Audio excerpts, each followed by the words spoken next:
Always true. We ask the questions. What is needed in the world?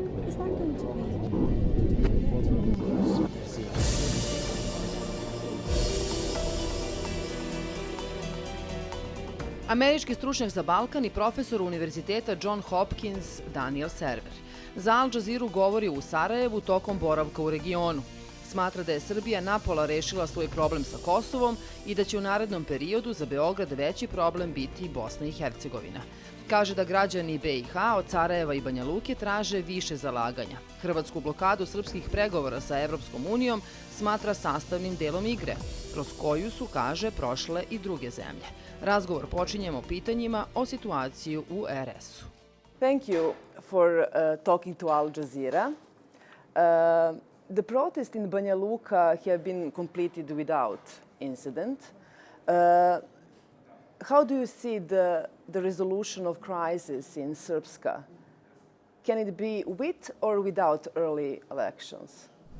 I really don't know. That's up to the politicians in Srpska. I'm glad that the demonstrations were peaceful. I have no objection to demonstrations. I've been in them myself. I would go to a demonstration tomorrow if I believed in the cause that it was advocating. So demonstrations aren't the problem. Violence would have been a big problem. But to call it a crisis, I mean, it's a normal kind of political crisis in a transitional democracy. I don't think it's anything extraordinary, really. Well, the current situation in Banja Luka and in the country as a whole seems to me to be not entirely satisfactory. The country as a whole is in a kind of stalemate. It's not able to move forward quickly on its ambition to join Europe. The reform agenda is proceeding, but slowly and methodically. It seems to me that the people of Bosnia and Herzegovina are looking for more satisfaction than they're getting either from Sarajevo or Banja Luka today. Who is to blame, position or opposition? What do you think? Well, I mean, normally when things aren't being accomplished, you blame those in power. But again, that's up to the Bosnian people to decide whom to blame. It seems to me that what's happened, though, in the 20 years since the war is that politicians have prioritized their own hold on power over providing services to the people. So you have 80,000 citizens who've left Bosnia and Herzegovina in the last couple of years. And what do you think about solution of Bosnia and Herzegovina crisis? You say that constitution is not good, but the West don't want to change it, don't want to help to change it. Well, I didn't say quite that. I said I don't think the constitution is adequate to enable Bosnia and Herzegovina to enter the European Union. And we've known that for more than 10 years now because the Venice Commission told us that in about 2005, listed all the ways in which the Constitution didn't meet European standards. The international community has supported three major efforts to amend the Constitution: April Package, Boutmir, and the Sejdić-Vinci push. And despite very strong coordinated efforts by the European Union and the United States, all three efforts failed. So somebody like me who thinks the Constitution must be changed in order for Bosnia and Herzegovina to enter Europe has to recognize that it can't be done right now under these circumstances, and we look for other avenues to change the political playing field so that constitutional reform will be possible in the future. And right now the best bet for that is the reform agenda. But the reform agenda is moving too slowly and not deeply enough. And what do you think about communication between Sarajevo and Banja Luka? Well, what do I think about it? I think they communicate perfectly well on one level. But the fact is that Milorad Dodik has set course that he says is in favor of independence for Republika Srpska. That's a strange political course to set because he knows completely well that it's not going to happen. To my mind, I mean, people in Republika Srpska should be very disappointed in the results since the end of the war. And the idea that an independent Republika Srpska would solve their problems just is totally unconvincing. As a matter of fact, I think it would compound their problems because no one would recognize an independent Republika Srpska. In particular, Serbia wouldn't, because it wouldn't want to ruin its relations with Washington and Brussels. But no one else would either. The idea of independent Republika Srpska was ruled out at Dayton, and it will remain ruled out.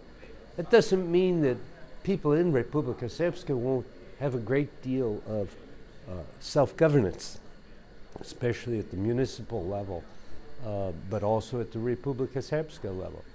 But the European Union requires a government in Sarajevo that can negotiate and implement the acquis communautaire. And it's time for people in Republika Srpska to realize that that's the best they can do. Initiation of certain trials in Sarajevo have caused great public interest. A US citizen has been arrested. Is there room to speculations that the US gave a green light to proceed with the prosecution of major players here in Sarajevo?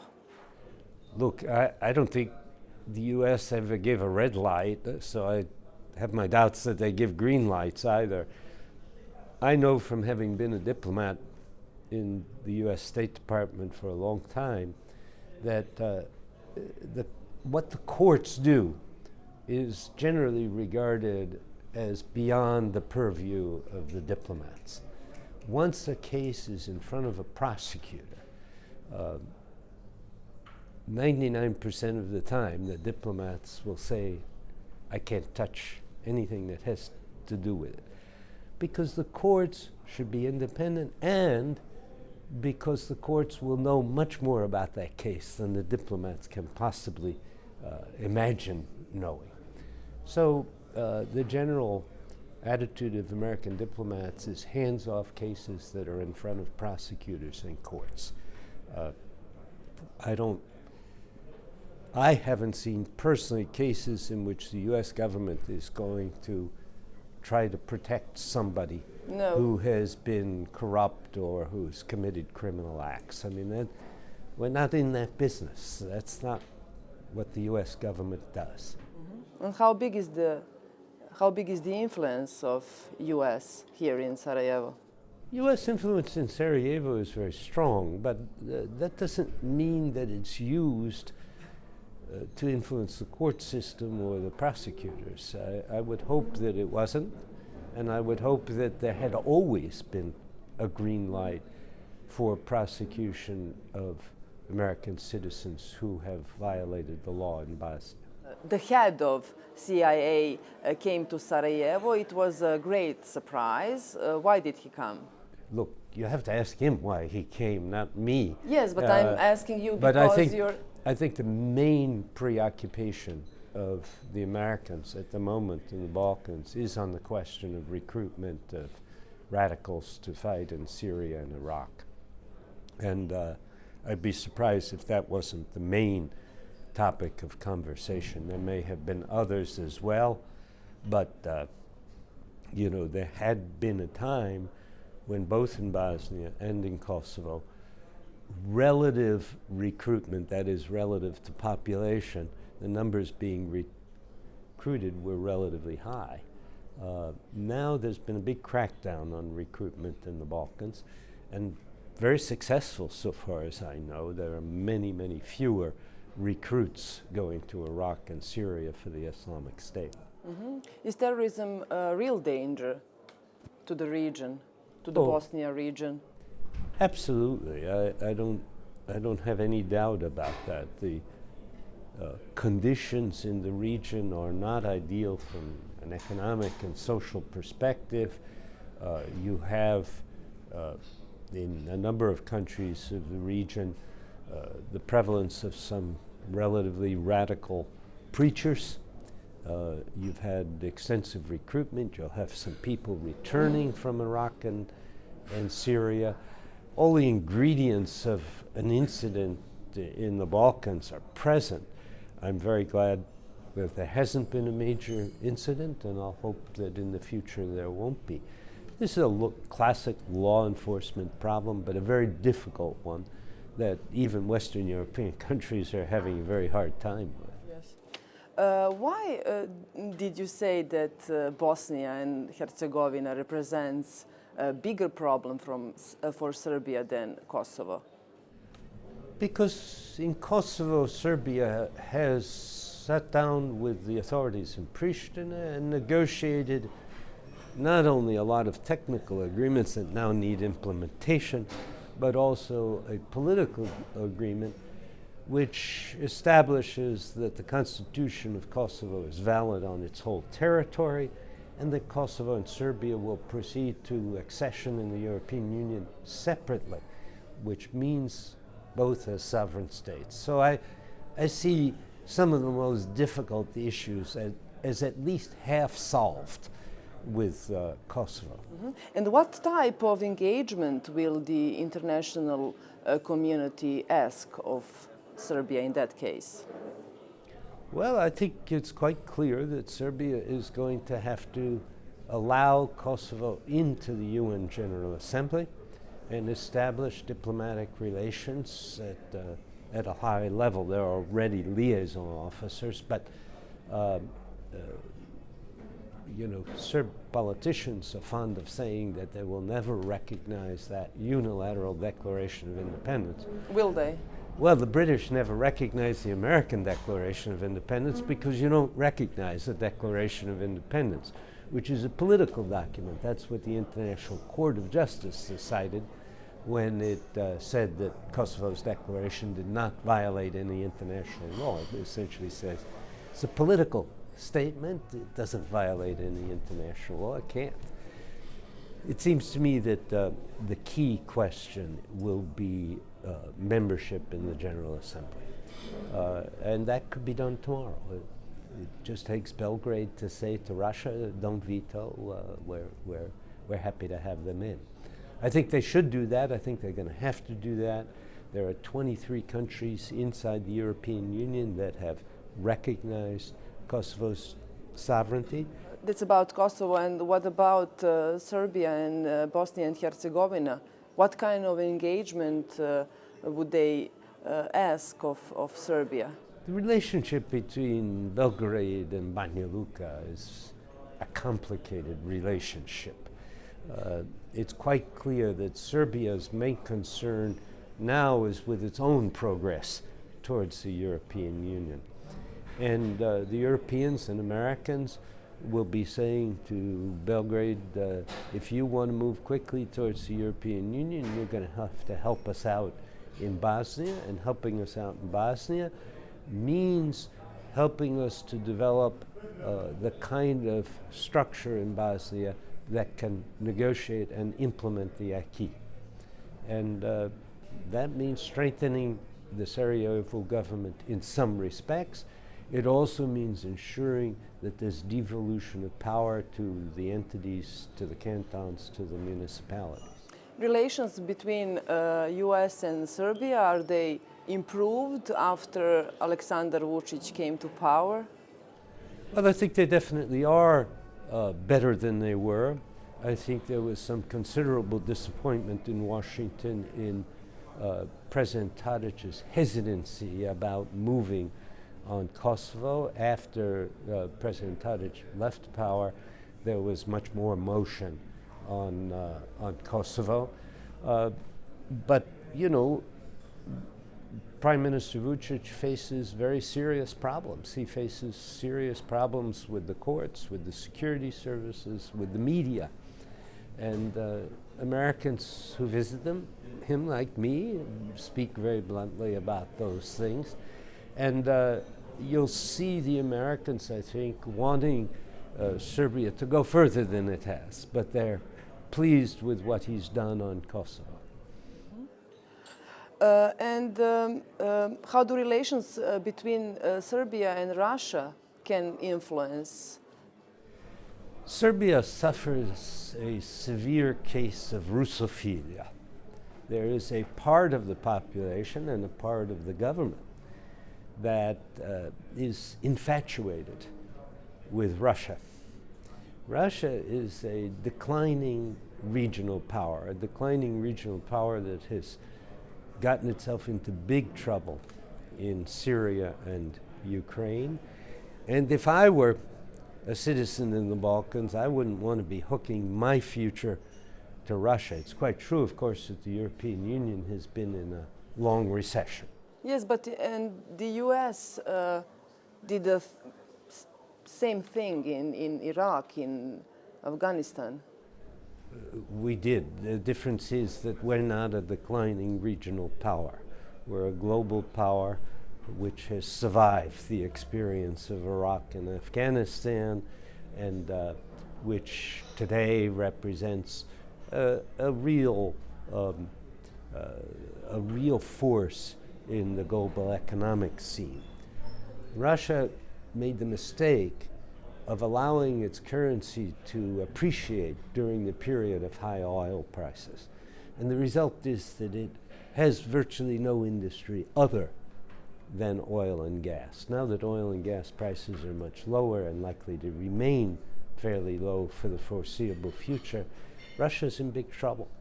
And it's very clear, even in life expectancy and in social conditions. Look, the Western world is a voluntary one. Countries choose to join it or not. Things are quite different with Russia, I would say. With Russia, I mean, it's quite clear that they're campaigning against Montenegro's membership in NATO. They're campaigning, they literally campaigned in the last Serbian election. You know, it seems to me that what they're trying to do is prevent the Balkans from becoming part of the West. People in the Balkans will have to make that choice. What about Croatian blockade of Serbia's assessment to EU? Every country that wants to enter the EU has to settle any outstanding issues with the already existing EU members. Croatia had exactly the same experience with Slovenia. It had some difficult issues that weren't resolved to the very end concerning the maritime border. It resolved them, and who remembers even what the issues were? The negotiating leverage on those issues is very strong with the existing members of the EU because they have a veto. And Serbia will have to work things out with Croatia, just as Croatia did with Slovenia, just as Slovenia did with others. And it's just part of the game if you want to be part of the EU. And what about Macedonian crisis? The German representative will come to Skopje and try to resolve the crisis. Let me first say something more about Croatia and Serbia. Quite apart from the immediate issue right now that concerns them, the question of Serbian arrest warrants that go beyond Serbia's territory, there are big issues remaining between Serbia and Croatia, having to do with the past, having to do with different perceptions of what happened in World War II or in Eastern Slavonia or many other issues.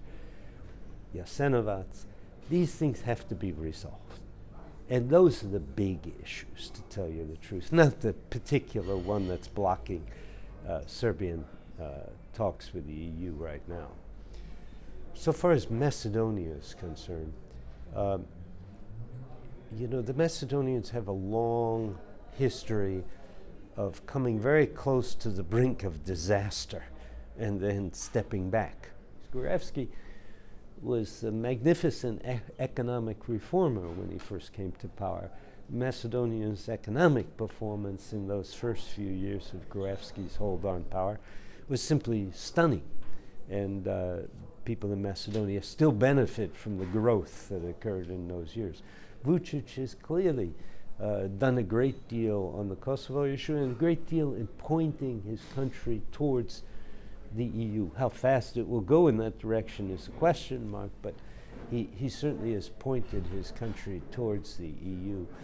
You know, I was an enthusiast, though I never met him, for President Mesić in Croatia, who I thought really did right by Bosnia and Herzegovina. He was very clear that the Bosnian Croats had to look to Sarajevo as their capital. You know, there are things nice things I could say about lots of politicians in the Balkans. But you know, even with American politicians, it's rare that I agree with more than 65% of what any president does, even the ones I vote for. You know, it's really important to keep things in focus. And people do a lot of good things, and some people do a lot of harm as well. Slobodan Milosevic did a great deal of harm. My friend Haris Selajdzic did a magnificent job during the war in raising Bosnia and Herzegovina's profile and gaining international attention. But it's well known that I was very unhappy with his opposition to the April package in 2006. Life is long. If you've observed a place for 20 years, you can cite good things and bad things from your point of view, from my point of view, that have happened all along the way. Who is winning, Trump or Clinton? This is Clinton's election to lose. She has an enormous advantage for many reasons. Trump has been misogynist, he's been distasteful towards women, he's been outrageous towards Hispanics, he's not good on minorities generally. He has appealed to white racist sentiment. It's a bit shocking to people outside the United States, but frankly, you all were too convinced that all these things had disappeared because of the election of a black president, that racism had disappeared in the United States. It's not true. It was always there, it was underground. Mr. Trump has found ways of eliciting those nationalist sentiments. I'll use that word that's so often used here. And you see the same kinds of things happening in France with Marine Le Pen, in Britain, in Hungary. You know, it's one of the pathologies of modern day democracy, I would say. That said, if you look at the electoral map, she's very solid in the most populous states in the United States. There's a part of the Midwest and West that it's thought that the Republicans are so strong that the Democrats won't be able to take it. But the fact of the matter is that Mr. Trump is a New Yorker. I mean, he's not a natural for those people either. But he's surprised us in the last 6 months, and he may surprise us in the next 6 months.